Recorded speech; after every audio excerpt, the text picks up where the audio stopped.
Imagine une marque qui a réussi à transformer des simples smoothies en véritable phénomène de société, innocent. Avec ses bouteilles colorées et son ton décalé, s'est imposé comme le champion des boissons healthy. Mais derrière cette image de pureté se cache une réalité bien plus complexe. Aujourd'hui, on va plonger au cœur de cette success story qui a su séduire les consommateurs tout en les trompant sur la marchandise. Entre sucre caché, marketing douteux et paradoxe nutritionnel, prépare-toi à découvrir ce que tes smoothies préférés ne veulent pas que tu saches. Tout commence en 1999 lorsque trois amis londoniens, Richard Reed, Adam Ballon et John Wright, décident de quitter leur job en marketing pour vendre des smoothies faits maison. Leur concept est simple, des fruits mixés, rien d'autre, avec une communication décalée qui tranche avec l'industrie agroalimentaire traditionnelle. En 2004, ils lancent les fameuses petites bouteilles avec des messages manuscrits et des dessins naïfs qui séduisent immédiatement les consommateurs en quête d'authenticité. Parce que oui, faut le dire, quand tu regardes une bouteille innocente, c'est tellement beau, ça a l'air tellement mignon, t'as juste envie, en fait, de la dégommer. Leur croissance est ainsi fulgurante, plus 400% entre 2005 et 2007, selon les rapports financiers de l'époque. Mais en 2009, le premier virage controversé intervient. Coca-Cola acquiert 18% du capital, puis 90% en 2013, pour près de 300 millions de livres. Du jour au lendemain, la marque indépendante devient la propriété du plus grand fabricant de soda au monde. Pourtant, comme le révèle une enquête du Guardian en 2016, les fondateurs ont réussi à maintenir l'illusion d'indépendance en conservant la direction créative et en gardant secrète pendant des années l'ampleur de l'implication de Coca-Cola. Voilà, c'est raté parce que je viens de te le révéler. Alors, parlons-en de ce fameux 100% de fruits. Parce que la grande force marketing d'Innocent a été de faire croire que ce 100% du fruit équivalait à 100% d'healthy. La réalité nutritionnelle est bien différente. Comme leur smoothie goyave, ananas et pommes, ou encore leur smoothie banane, ananas, coco, ou encore ananas, fraise, pomme. Eh bien, pour les trois, c'est le même constat. On compte 100 g de sucre pour 100 ml de produit, soit 27,5 g de sucre pour un verre de 250 ml, l'équivalent de 5 morceaux de sucre et demi. En fait, c'est simple, c'est plus que le Coca-Cola qui compte 10,6 g de sucre pour 100 ml et 26,5 g de sucre pour un verre de 250 ml. Alors oui, ce sucre vient exclusivement des fruits. Mais cela ne change finalement rien à son impact sur le métabolisme. Une étude publiée dans le Lancet en 2019 a démontré que les jus de fruits, même sans sucre ajouté, augmentent les risques de diabète de type 2 de 7% par verre quotidien. Le problème vient du fructose libre qui, sans les fibres des fruits entiers, est absorbé trop rapidement par l'organisme et cette absorption rapide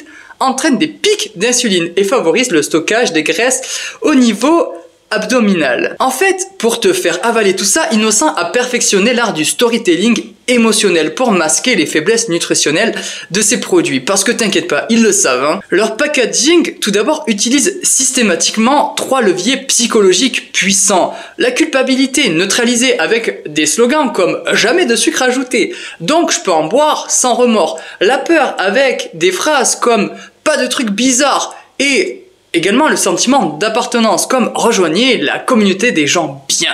Une analyse sémiologique de l'Université de Londres en 2021 a montré que 78% des consommateurs pensent à tort que les produits innocents contiennent moins de sucre que les autres jus du marché, alors que c'est en fait la même chose. Leur campagne Super Smoothie mettant en avant par exemple des vitamines ajoutées a particulièrement été critiquée par les diététiciens, nutritionnistes ou les chercheurs.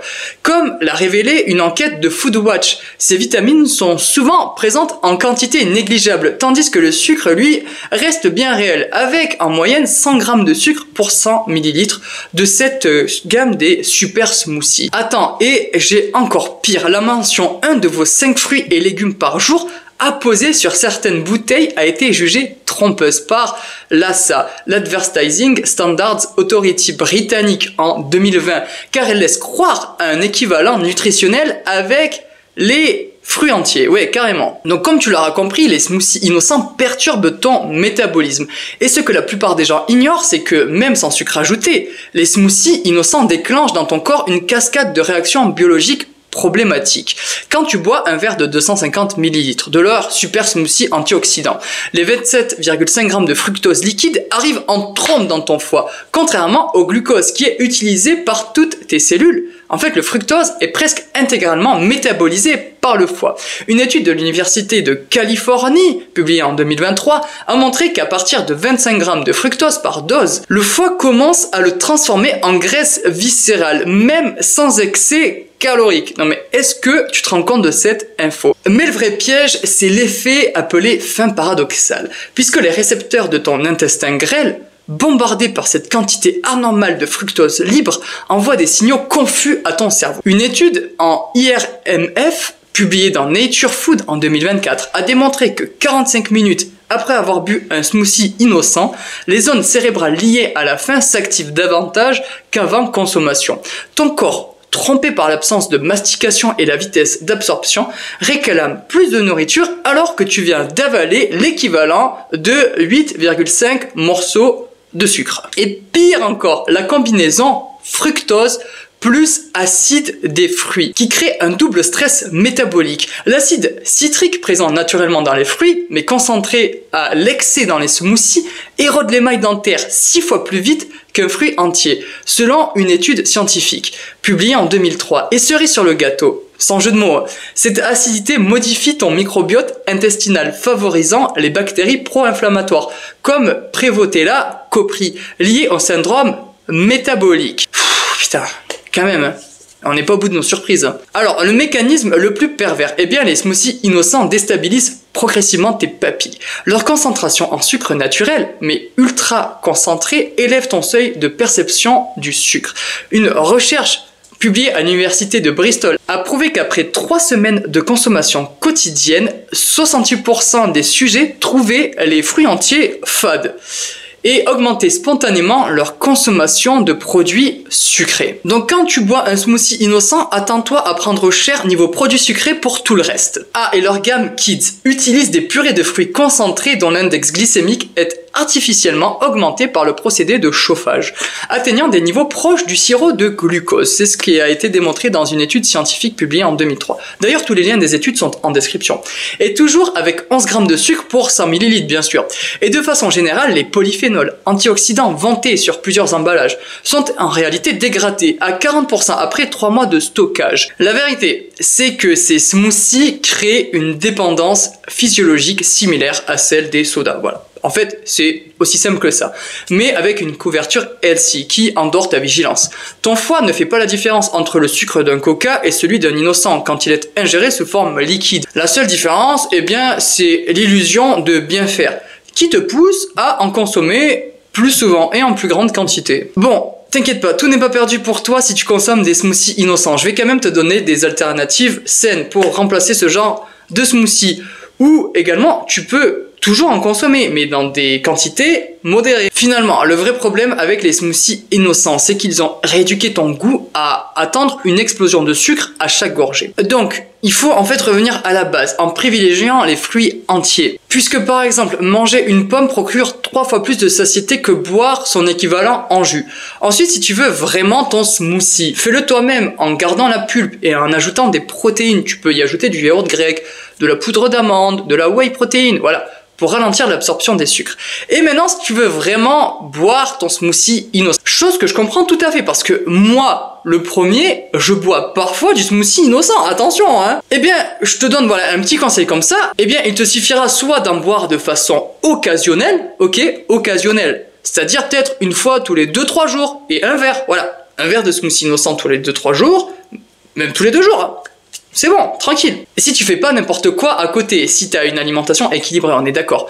Et ce que tu peux également faire, c'est tout simplement diluer 1/3 de smoothie innocent, sinon dans 2/3 d'eau. Comme ça, tu as le même plaisir, mais avec moins de sucre. Bon, je viens de défoncer Innocent, mais il n'y a pas que du mal dans cette marque, puisqu'elle est également à l'initiative de réelles avancées. Par exemple, leur fonds Innocent Fondation, qui a financé plus de 50 projets humanitaires depuis 2004, notamment avec des programmes d'accès à l'eau potable en Afrique.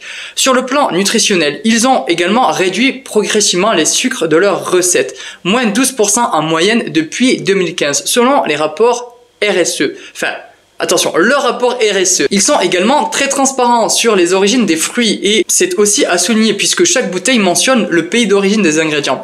Enfin, leur engagement à n'utiliser que des fruits sans OGM et leur soutien à l'agriculture durable via leur programme Farms for the Future montre une réelle volonté quand même de progresser. Et ça, on peut pas leur retirer. Maintenant, c'est bien beau d'avoir dit tout ça, mais il subsiste une question ultime.